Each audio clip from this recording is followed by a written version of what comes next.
Merci d'être avec nous. Nous sommes avec le ministre des Affaires étrangères, Jean-Noël Barrot. Monsieur le ministre, bonsoir. Bonsoir. Vous êtes évidemment l'homme qu'il faut ce soir. Vous sortez à l'instant de cette série de réunions qui constitue ce sommet de Paris. On va en voir les images. Paris, centre de l'attention mondiale aujourd'hui. C'est l'exploit de la diplomatie française. Vous avez mis autour d'une même table les Américains et les Ukrainiens. Évidemment, nous allons développer les résultats de cette réunion, ce qui va en sortir, la suite de l'agenda, ce que vous avez obtenu en matière de dialogue avec les Américains concernant l'Ukraine, concernant évidemment les droits de douane. Un mot d'abord de l'ambiance. On a tellement parlé depuis des jours et des jours de l'antagonisme entre l'Europe et les Américains, entre la France et les Américains. Quelle était l'ambiance là, dans la salle que l'on voit? D'abord, vous l'avez dit, c'est un succès diplomatique pour la France, puisque c'est la première fois que les Américains, les Ukrainiens et les Européens sont autour de la même table. Et ce sommet de Paris s'inscrit dans la continuité de la rencontre de Notre-Dame entre le président de la République, le président Trump et le président Zelensky. Et dans ce moment que nous traversons, ce sommet de Paris, cette série de rencontres était évidemment essentielle, puisqu'il s'agit évidemment d'avancer vers l'objectif que nous avons en commun, c'est la paix. Et ça commence par un cessez-le-feu pour que des négociations puissent se tenir. Et pour que tout cela puisse advenir, eh bien, il faut poursuivre le dialogue. Et c'est l'objet des rencontres qui se sont tenues tout au long de la journée, à l'Élysée d'abord, puis au Quai d'Orsay. Quand on regarde l'image autour de la table, ces hommes qui incarnent le pouvoir américain, Rubio, Witkoff, Kellogg, ils ont eu, certains d'entre eux, des mots extrêmement durs sur le président Zelensky notamment. Est-ce que vous sentez un mouvement chez eux? Je sens une très forte volonté de la part de nos interlocuteurs américains d'aboutir au plus vite à un cessez-le-feu. Ils sont donc à l'écoute de ce que les Ukrainiens ont à dire, de ce que les Européens ont à dire. Parce que pour conclure un cessez-le-feu, il faut être deux, au moins deux. En l'occurrence, il y a aussi les Européens qui sont concernés par ce qui se passe en Ukraine, c'est-à-dire à nos portes. Et pour cela, eh bien, il faut avoir des échanges qui soient francs, qui soient transparents sur ce qui est possible, ce qui ne l'est pas. Et j'ai trouvé donc des médiateurs, des négociateurs américains particulièrement à l'écoute, et décidés à arriver au plus tôt au cessez-le-feu. Quel est leur intérêt? Vous réussissez là, objectivement, c'est un très grand coup diplomatique, bravo.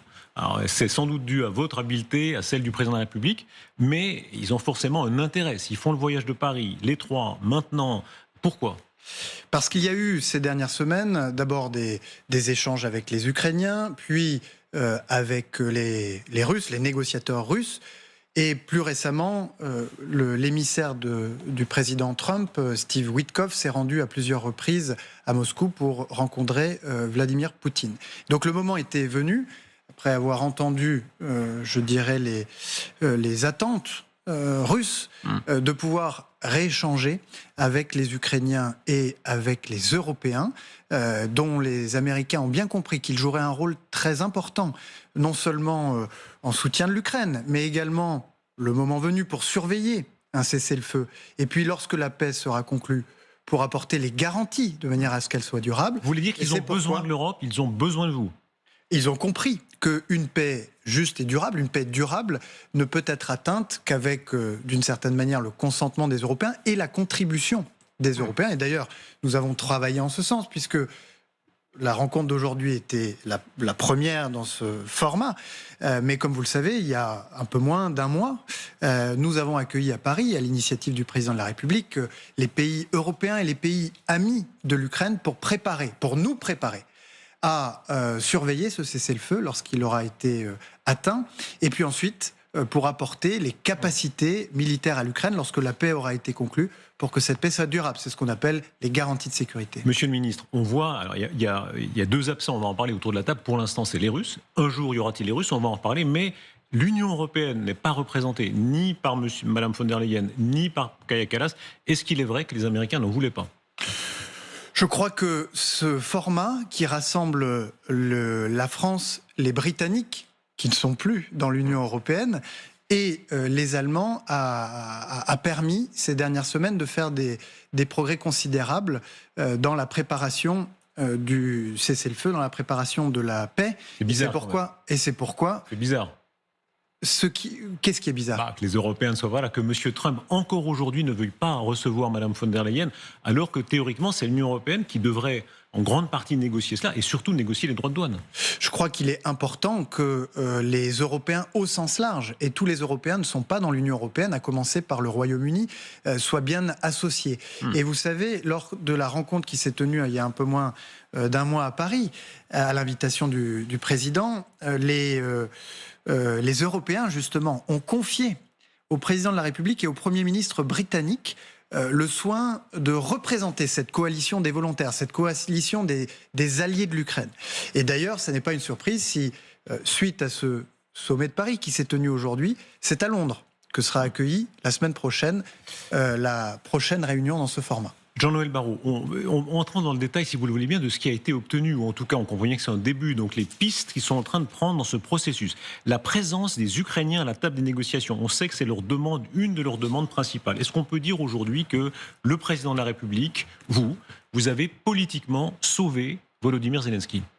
Je crois que lorsque les Ukrainiens se sont rendus en Arabie Saoudite pour rencontrer les Américains, ils ont d'ores et déjà, et nous avions beaucoup échangé avec eux avant cette rencontre, ils ont d'ores et déjà montré qu'ils étaient prêts au cessez-le-feu, puisqu'ils ont accepté en Arabie Saoudite un cessez-le-feu immédiat, inconditionnel, à la fois dans les airs, en mer, sur terre, oui, pour une durée de 30 jours. Le président Trump l'avait traité de dictateur, donc ça part de loin. En tout cas, ils ont négocié lorsqu'ils étaient en Arabie Saoudite avec les Américains et ils se sont mis d'accord sur une formule de cessez-le-feu.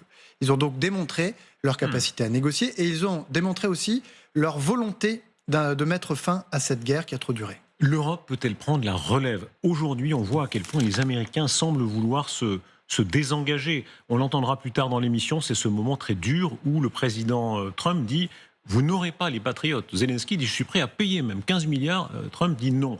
Est-ce que l'Europe peut prendre la relève? L'Europe est en train de se réarmer, de relever ses propres défenses pour dissuader toutes les menaces. Et ce faisant, elle se prépare aussi à soutenir les pays comme l'Ukraine qui pourraient, dans son voisinage, être agressés. Maintenant, il faut rétablir les faits. Aujourd'hui, les États-Unis d'Amérique soutiennent l'Ukraine.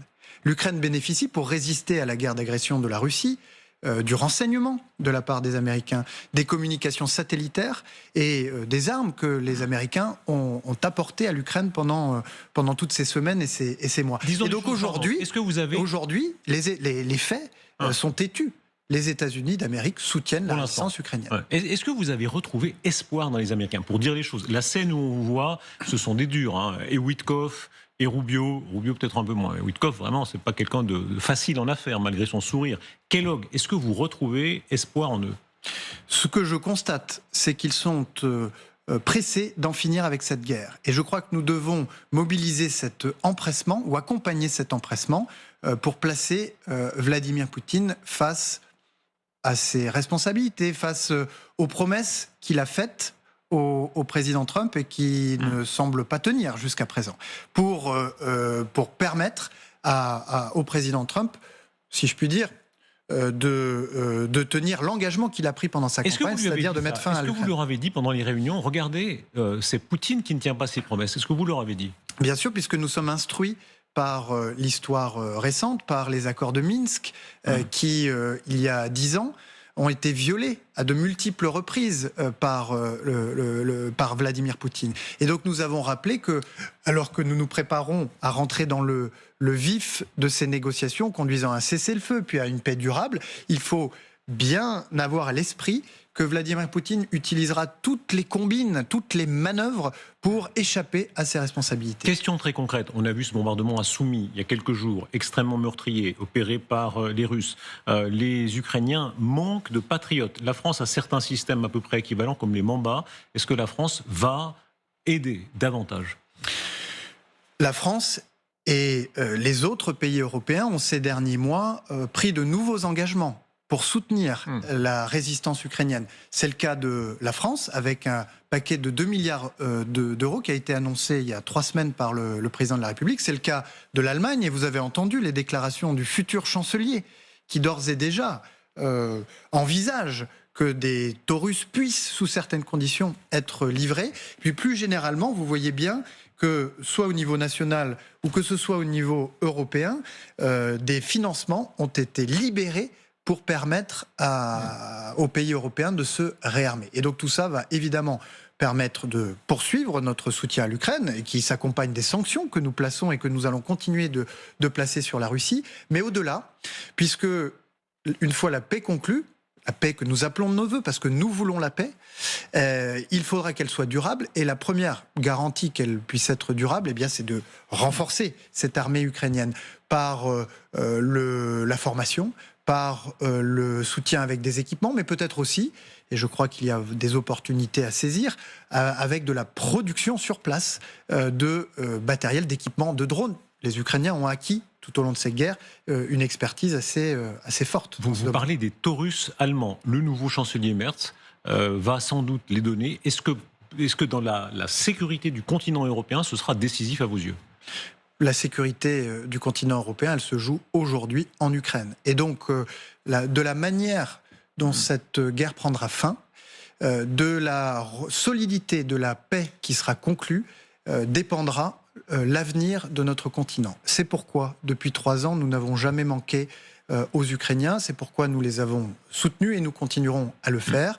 Parce qu'on pourrait détourner les yeux, considérer que tout cela se passe loin de chez nous, mais ça serait méconnaître le fait que la Russie est pour nous une menace qui est devenue existentielle, qu'elle consacre aujourd'hui une part très importante de son budget et de sa richesse nationale à son effort de défense, et qu'elle n'entend pas s'arrêter là, puisque il y a quelques jours, Vladimir Poutine a annoncé une nouvelle conscription de 160 000 soldats, la plus importante depuis 14 ans, et que nous avons vu, au-delà du terrain militaire, l'agressivité de la Russie se déployer dans tous les champs connus de la conflictualité, la désinformation, le cyberespace, le sabotage, la perturbation des élections. Bref, nous devons dissuader cette menace en élevant nos défenses durablement. Vous parlez du recrutement, on voit à quel point il a toujours de l'argent. Poutine a de l'argent qui vient encore en partie du gaz qu'il peut encore vendre à l'Europe de l'Ouest. Est-ce que vous allez définitivement couper ce robinet-là ? Une grande partie a été coupée, mais il y a encore des milliards qu'il prend de l'Europe et qui servent entre autres à payer des soldats.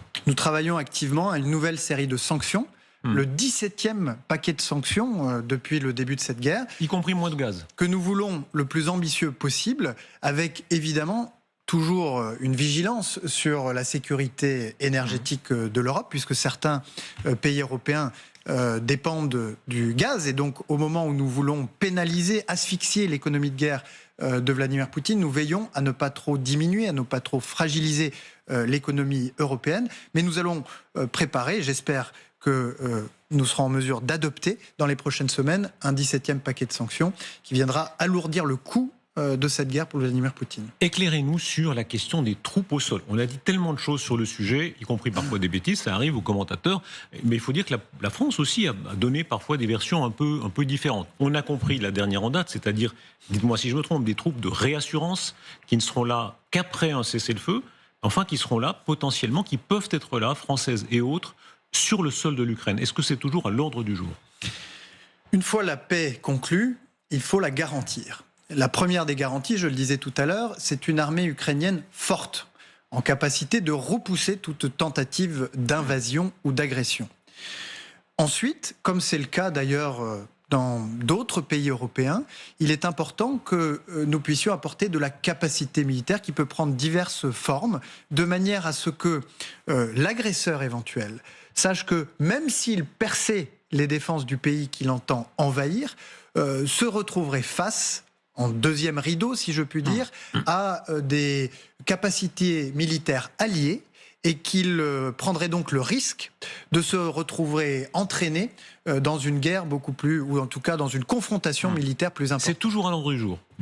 C'est à l'ordre du jour, évidemment, puisque ça fait partie de la responsabilité des alliés de l'Ukraine, des Européens, mais également des Américains qui n'ont jamais exclu formellement de pouvoir participer d'une manière ou d'une autre à ces garanties de sécurité. Des soldats américains au sol en Ukraine. Non, mais vous m'avez entendu parler entendu de capacité militaire plus largement. Puisque... Mais là, je vous parle vraiment des troupes. C'est ça, évidemment, qui est le sujet le plus sensible. Oui, mais on aurait tort de réduire ces garanties à la simple présence de troupes, puisque vous avez d'abord la capacité militaire, et on a vu dans cette guerre que les capacités ont changé, d'ailleurs, sur le champ de bataille. Pardon, vous êtes un ministre habile, vous mettez ça dans un grand ensemble. À cela... Mais vous savez comme moi que le sujet hypersensible, à la fois du côté des Russes et à la fois des Européens, et pour l'opinion française, c'est oui ou non, est-ce qu'il est possible que des soldats français, on a compris, après un cessez-le-feu, on a compris avec d'autres, mais des soldats français soient sur le sol de l'Ukraine prêts à se battre si les Russes attaquent de nouveau? Avec l'élément que j'évoquais, c'est-à-dire que c'est l'armée ukrainienne qui sert en première instance. Mais la réponse est oui. De garantir. La réponse est oui ou non. Ensuite, les capacités militaires qui seront déployées pour soutenir l'Ukraine pourraient inclure des déploiements de troupes issues de pays alliés. Mais ça ne se résume pas du tout. On vous sent très prudent, c'est-à-dire vous prenez beaucoup de circonvolutions, pardon, mais... Je suis prudent parce que ce sont des travaux, ce sont des travaux, ce sont des discussions qui sont en cours. Les chefs des armées françaises et britanniques se sont rendus à Kiev il y a quelques jours, justement, pour rentrer dans le détail. Qu'est-ce que ça veut dire qu'une capacité militaire est-elle dissuasive ? Comment la rendre justement plus dissuasive et susceptible de repousser la menace? Mais à cette capacité militaire vient s'ajouter d'autres éléments de la garantie. Ce sont par exemple les sanctions qui peuvent s'ajouter ou se réappliquer. Mais sur les troupes au sol, restons un instant sur les troupes au sol, s'il vous plaît. Dans une précédente intervention, le président de la République, là encore, très habilement, disait au fond, ça arrive souvent, dans beaucoup de théâtres d'opération, des troupes françaises étaient là, ont pu devoir résister à des assauts. Évidemment, c'est différent si c'est la Russie, si c'est une puissance nucléaire. Est-ce que vous assumez pleinement cette possibilité que demain, des soldats français puissent être sur le sol de l'Ukraine, prêts à défendre l'Ukraine si des Russes attaquent après le cessez-le-feu? D'abord, je ne veux pas préempter des discussions et des travaux qui sont en cours et qui sont menés par les canaux mais le principe est encore discuté. Deuxièmement, si nous soutenons l'Ukraine, et nous y avons consacré des montants considérables, c'est d'abord parce que nous pensons à la sécurité du continent européen, à la sécurité des Françaises et des Français. Et toujours, nous reviendrons à cela. Comment assurer leur sécurité? Et puis enfin, je veux simplement rappeler, et vous le savez parfaitement, que dans le cadre de l'OTAN, qui ne couvre pas l'Ukraine aujourd'hui, mais dans le cadre de l'OTAN, il y a aujourd'hui des contingents français en Estonie, 500, en Roumanie, 1500, qui sont là comme une force de réassurance, qui, en quelque sorte, est suffisamment dissuasive pour n'être jamais testée. C'est la grande différence. Oui. C'est l'OTAN, et la France a l'obligation de défendre des pays de l'OTAN. Pas l'Ukraine, vous savez bien, c'est un engagement à défendre l'Ukraine qui ne serait pas le même, elle n'est pas dans l'OTAN, donc c'est un engagement au-delà. Mais vous le savez, rien n'empêche des garanties d'être apportées sous la forme d'accords ou de traités qui peuvent être conclus avec les uns, avec les autres. Ça devra passer dans le Parlement ? Et si, alors ça je vous avoue que je ne saurais pas vous donner une réponse exacte, mais dans certaines circonstances, oui, j'imagine que l'on parle d'accords de sécurité ou que l'on parle d'éventuelles capacités militaires qui seraient déployées. Si des troupes françaises doivent être sur le sol ukrainien, est-ce que ça devra passer dans le Parlement ?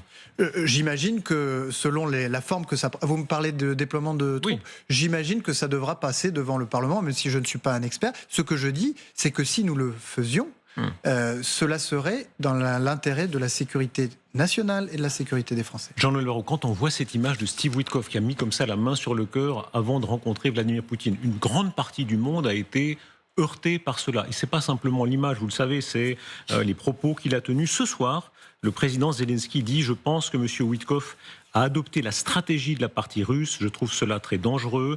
Il diffuse consciemment ou inconsciemment, je ne sais pas, le discours russe. En tout état de cause, cela n'aide en rien.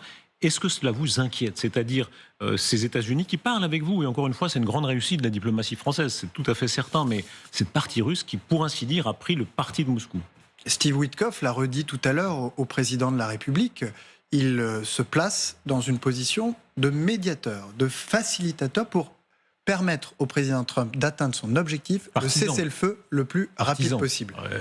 Ça le conduit à échanger avec Vladimir Poutine. Et nous avons dit depuis longtemps que si les États-Unis du président Trump veulent atteindre ou créer les conditions du cessez-le-feu, nous n'allons pas les en dissuader. Simplement, pour qu'un cessez-le-feu puisse advenir, il faut être deux. Et donc, chacune des parties doit faire entendre ce que sont ses attentes, ce que sont ses inquiétudes. l'objectif de ce sommet d'aujourd'hui, c'était que les facilitateurs, les médiateurs américains entendent bien ce que sont en quelque sorte les attentes, les inquiétudes, les lignes rouges de la partie ukrainienne et des Européens. Il y a deux stratégies, en tout cas tellement différentes. Les Américains qui parlent à Poutine, alors, ils lui parlent en plus très chaleureusement, sans aller jusque-là. Est-ce qu'à un moment donné, la France, qui réussit à parler aux Ukrainiens, aux Américains, et même à les mettre autour d'une même table, y mettra aussi, ou souhaiterait aussi y mettre les Russes?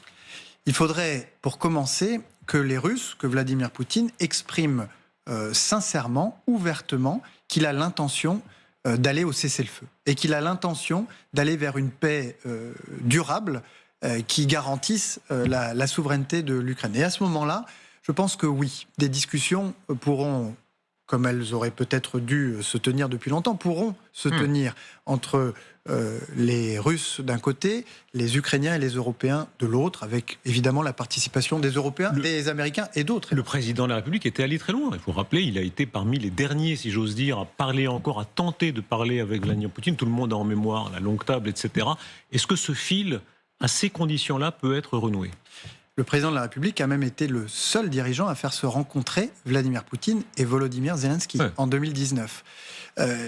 Parce qu'il avait le sentiment que c'est par le dialogue entre les deux parties que pourraient se résoudre les tensions. Mais c'était évidemment sans compter que entre 2019 et 2022, la Russie a changé d'approche, s'est métamorphosée en une puissance impérialiste qui a décidé de devenir ou de se lancer dans une invasion à grande échelle, peut-être l'une des plus importantes, les plus graves que l'on ait connues depuis 80 ans. Sous condition, est-ce qu'une telle image est possible à nouveau en France, à Paris? Vous vous rappelez effectivement en 2019, Mme Merkel, le président de la République, Zelensky, Poutine. Est-ce qu'avec Merz, cette fois-ci, c'est possible?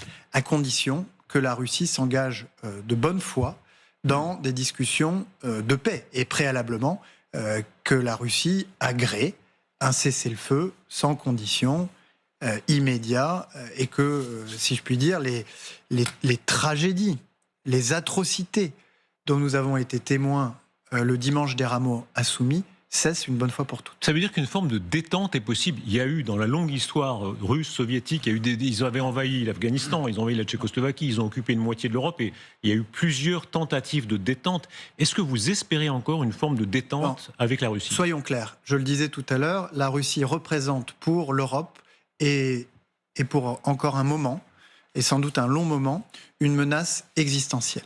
Et c'est pourquoi, même si nous parvenions, ce qui est mon souhait le plus cher, à une paix juste et durable en Ukraine, nous ne pourrions relâcher notre garde. Pourquoi ? Bien parce que, je le disais, l'agressivité de la Russie s'est désormais manifestée à travers l'Europe et sous des formes très différentes que nous devons repousser, que nous devons dissuader. Et d'autre part, parce que dans sa guerre d'agression vis-à-vis de l'Ukraine, la Russie a franchi une ligne qu'aucun membre permanent du Conseil de sécurité des Nations Unies n'avait osé franchir jusqu'à présent, c'est-à-dire qu'elle a utilisé le fait d'être une puissance nucléaire ou d'une puissance dotée de l'arme nucléaire pour intimider un voisin et pouvoir en toute impunité commettre des crimes de guerre et peut-être même plus que cela.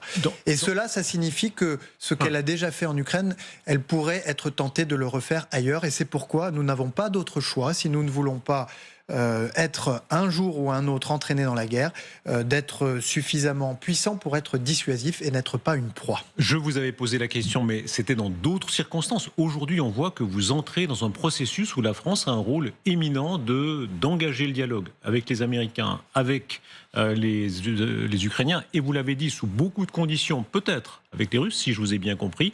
Si demain, Sergueï Lavrov vous appelle, est-ce que vous lui répondez ? Pour me dire que la Russie a accepté un cessez-le-feu sans condition et immédiat dans les airs. Il faut d'abord prendre le téléphone pour qu'il vous le dise. En mer. Si j'ose dire, il faut d'abord prendre le téléphone pour qu'il vous le dise, sinon ça va être compliqué. Il est difficile d'engager une discussion, alors même qu'il y a plus d'un mois, les Ukrainiens ont accepté un cessez-le-feu qui allait plus loin que leur propre proposition, même si ils ont demandé à ce que ce cessez-le-feu soit borné dans le temps, parce qu'ils ont soupé des accords de Minsk qui n'étaient pas bornés et qui ont été violés à 20 reprises avant que la Russie lance sa guerre d'agression.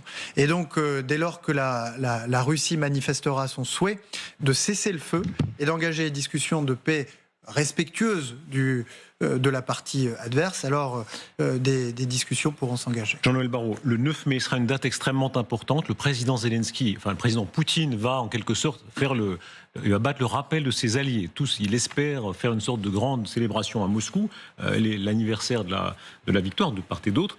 Et il y aura une forme d'anti-9 mai à Kiev. Est-ce que la France y participera d'une manière ou d'une autre? Est-ce que pour vous, ce sera un moment de manifester la solidarité des Européens? Les ministres européens des Affaires étrangères se donnent rendez-vous le 9 mai à Kiev. Vous y serez donc? J'y serai certainement, sans oublier que le 9 mai, nous célébrerons un autre moment important de notre histoire et de l'histoire européenne. C'est un autre succès de la diplomatie française. Ce seront les 75 ans de la déclaration de Robert Schuman, qui est d'ailleurs célébrée dans toute l'Europe chaque année le 9 mai, puisqu'elle s'est tenue le 9 mai 1950 au Quai d'Orsay. Dans un moment où les tensions renaissaient entre la France et l'Allemagne, où on appelait à un réarmement tarifaire et des droits de douane, Robert Schuman a fait le choix inverse en proposant la création de la Communauté européenne du charbon et de l'acier, qui a permis à notre continent de vivre en paix, en sécurité et en prospérité pendant presque 8 décennies. Et ça sera un moment fort que nous célébrerons également. Ah, vous êtes l'hyper-européen. Il n'y a pas plus européen que Jean-Noël Barrot. Vous êtes centriste, hyper-européen. Ce sera votre jour, le 9 mai. Je suis schumanien en tout cas, ce qui ne veut pas dire que je suis un Européen béat. Je crois, comme Robert Schuman le croyait, dans un principe dont le nom est un petit peu sophistiqué, qui est celui de la subsidiarité. Il y a des choses qui sont plus efficacement traitées au niveau national, d'autres qui le sont plus efficacement au niveau européen. Chacun doit, ou en tout cas c'est de cette manière-là que le pouvoir et que les responsabilités doivent être distribuées. Aujourd'hui, l'Europe, ses forces, ses faiblesses. Madame Meloni, la première ministre italienne, et ce soir-là, on a vu les images, on en verra d'autres, il y a des déclarations qui sont en train de tomber. Trump, Meloni, cette sorte de lune de miel, ils sont politiquement beaucoup plus proches. Est-ce que ça vous inquiète que Madame Meloni aille négocier seule de son côté à Washington? Je suis sûr qu'elle portera le message des Européens, notamment dans le domaine commercial, puisque nous sommes ciblés, comme tous les pays du monde, par des droits de douane, 10% pour tous les produits, 25% pour l'automobile, 25% pour l'aluminium et l'acier. Ce que nous voulons, puisque nous sommes le premier partenaire commercial des États-Unis, c'est de revenir à la situation auparavant. Pourquoi? Eh bien parce que cette situation nous appauvrit, mais appauvrit surtout les classes moyennes américaines. Et parce que si nous ne parvenons pas à une désescalade, nous serons obligés de répliquer, d'infliger des représailles à la hauteur des atteintes portées à nos intérêts. Est-ce que vous en avez parlé avec vos interlocuteurs américains tout à l'heure? Ça fait partie des discussions, mais ça n'était pas au cœur des discussions. Mais les droits de douane, le sujet de l'Iran, les crises actuelles en Afrique ou en Haïti ont été abordés dans certains des échanges qui ont eu lieu aujourd'hui. Qu'est-ce que vous leur avez dit en substance? Que nous sommes prêts à discuter, à négocier avec les États-Unis, avec lesquels nous avons plutôt intérêt à un désarmement tarifaire plutôt qu'un réarmement tarifaire. Et par ailleurs, je le disais, nous n'aurons d'autre choix que de prendre des représailles si nos intérêts sont atteints. Et il se trouve que depuis la première présidence Trump, l'Union européenne s'est dotée d'instruments de dissuasion dans le domaine commercial qui sont extrêmement puissants et qui permettent à la Commission européenne de restreindre l'accès au marché public, de restreindre l'accès à certains services numériques, financiers. Nous ne voulons pas en arriver là. Nous voulons revenir à la situation précédente. Mais encore faut-il que les Américains s'engagent de bonne foi dans ces négociations. Le président de la République a-t-il un rapport privilégié avec M. Trump? On se rappelle la poignée de main extrêmement serrée, on se rappelle la vraie fausse poussière sur le costume. Voilà, ils ont eu des rapports aigre-doux, mais enfin ils se parlent beaucoup. Est-ce que c'est vrai? C'est tout à fait vrai. Il y a beaucoup d'échanges entre ces deux présidents qui, je crois, s'estiment réciproquement. Et si nous avons réussi à mettre Américains, Ukrainiens et Européens aujourd'hui autour d'une même table à Paris, ça tient sans doute à la bonne relation cultivée par le président de la République avec le président Trump. Le président de la République a appelé les patrons à une réaction patriotique en disant qu'il s'agit maintenant de suspendre les investissements aux États-Unis. Alors, Bernard Arnault donne un son extrêmement différent, une version extrêmement différente ce soir, puisqu'il a eu des mots très durs sur la méthode européenne. Je le cite, il dit si on se retrouve avec des droits de douane élevés, on sera à augmenter les productions américaines. Si l'Europe n'arrive pas à négocier intelligemment, ils auront cette conséquence dans beaucoup d'entreprises. S'ensuit une critique très dure. Mais le fait qu'il envisage de renforcer sa production aux États-Unis, comment le regardez-vous ? Je crois que dans les propos de Bernard Arnault, il y a un appel à, si je puis dire, l'unité et la fermeté européenne dans les négociations. Que c'est par cette unité, cette fermeté et la transparence qu'on doit avoir avec les négociateurs américains sur les mesures de représailles éventuelles. Si je peux me permettre, il appelle au contraire plutôt à une discussion à l'amiable. Il dit qu'il ne faut surtout pas de bras de fer, il faut y aller à l'amiable. Et il a des mots très durs sur l'Europe. Il dit l'Europe, c'est un pouvoir bureaucratique qui passe son temps à rajouter des règles et parfois la France en rajoute encore plus. Et l'Europe est en train de, si je puis dire, d'alléger un certain nombre de règles. Peut-être, mais pour l'instant, est-ce qu'il a raison ? Est-ce que là, Bernard Arnault a raison ? Là où il a raison, c'est que quoi qu'il arrive, et même si nous parvenons à un désarmement tarifaire, c'est-à-dire à une réduction des droits de douane qui est dans l'intérêt des Européens comme des Américains, nous entrons dans un monde où la concurrence va être beaucoup plus rude, où il va falloir être, pour survivre, beaucoup plus compétitif. Et c'est pourquoi nous allons continuer à presser la Commission européenne de retirer la chape de plomb qui s'est placée sur les épaules des entrepreneurs et des entreprises françaises et européennes pour qu'elles puissent livrer bataille dans les meilleures conditions. Il est très critique quand il dit qu'il faut absolument trouver un accord. Comme les dirigeants de Bruxelles semblent essayer d'en trouver un pour la voiture allemande, pour la viticulture française, c'est vital. Est-ce qu'on en est là, effectivement ? Mais la Commission européenne a la responsabilité de défendre l'intérêt européen. Et c'est vrai que nous avons des différences dans notre capacité d'exportation. Il y a les automobiles allemandes, il y a certains secteurs bien connus de Monsieur Arnault qui font la fierté de notre pays. Ce sont tous ces secteurs-là qu'il nous faut parvenir à défendre. Quand Bernard Arnault dit « j'espère que ce sera 0%, que ce sera une zone de libre-échange total », il dit la même chose que Elon Musk. Est-ce que vous partagez cet espoir ? Oui, c'est-à-dire que... C'est un oui peu hésitant, si je me permets. Sur le principe, si vous voulez, je vous parlais tout à l'heure de Robert Schuman qui a dit, le 9 mai 1950, mettons en commun le charbon et l'acier entre l'Allemagne et la France. Non, oui ou non, mais vous êtes ensuite, pour libre-échange 0%. Non, mais ensuite, nous ne sommes pas favorables à un libre-échange complètement dérégulé. Il faut qu'il y ait des cadres, il faut que... Non mais... Il faut que nos... Vous vous réfugiez trop. Mais non, il faut que nos entreprises... Nous avons un marché unique en Europe, c'est d'abord cela qu'il faut renforcer. Puisque vous savez qu'il existe encore des barrières entre les pays européens qui représentent un droit de douane implicite, qui ne dit pas son nom, de 45%. Donc la première des urgences, c'est bien d'aller jusqu'au bout du marché unique européen. Et ensuite avec le Canada, ou avec les États-Unis, mais commençons par le Canada. Le Canada, nous avons un accord, le CETA, qui n'a causé aucune difficulté aux agriculteurs français et qui a pourtant été rejeté au Sénat il y a quelques mois. Je crois qu'il faut reprendre ces bons accords qui sont pertinents, qui sont utiles pour les industries françaises et les activer pour que nous puissions trouver des débouchés pour les entreprises au moment où les droits de douane s'élèvent partout dans le monde. Jean-Noël Barrot, deux questions encore. Une sur les Américains, parce que là, vous avez réussi, je le dis encore, et vraiment, il faut dire les choses qui vont et celles qui ne vont pas. Il y a un exploit de la diplomatie française, vous arrivez à leur parler. Ils ont été très agressifs sur l'Europe, ils ont dit des choses très dures. Et en particulier, là, le dernier développement, ils envisagent d'acheter les gens au Groenland, leur donner une telle somme pour annexer en quelque sorte le Groenland. C'est quand même l'Union européenne. Qu'est-ce que vous leur dites ? C'est l'Union européenne, c'est l'OTAN. Oui. Parce que le Groenland est couvert par l'OTAN. Et j'ai déjà Quand on a des amis comme ça, on n'a pas besoin d'ennemis. J'ai déjà eu l'occasion de le rappeler, l'intégrité des frontières, la souveraineté des pays de l'Union européenne comme de l'OTAN ne sont pas négociables. Ça veut dire vous n'aurez jamais le Groenland ? Ils n'auront jamais le Groenland ? Ça veut dire qu'avec un allié comme les États-Unis, nous sommes alliés au sein de l'OTAN, on peut avoir des désaccords, et y compris des désaccords de principe, et se dire les choses en toute transparence et en toute franchise. Un mot, s'il vous plaît, encore sur la crise algérienne. Évidemment, crise extrêmement grave. Le rappel de l'ambassadeur pour consultation, est-ce qu'il est fait ? Il est rentré en France. Il est là ce soir à Paris ? Il est à Paris. Quand on dit pour consultation, ça peut vouloir dire très longtemps ?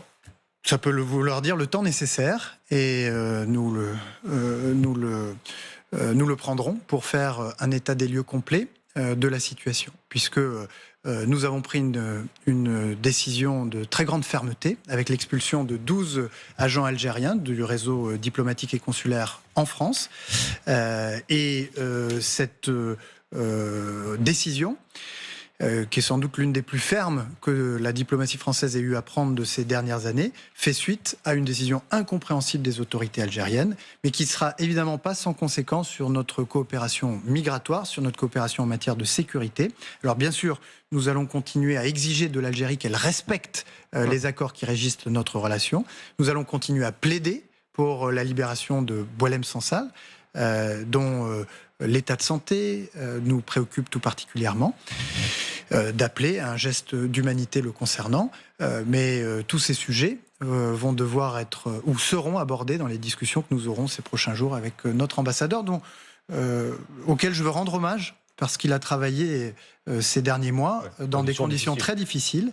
Rendre hommage aussi à tous nos agents de l'ambassade à Alger qui, parfois éloignés de leur famille, on continue à défendre l'intérêt de la France et des Français. Monsieur le ministre, merci beaucoup à la fin de cette longue journée d'avoir été avec nous. Merci à vous.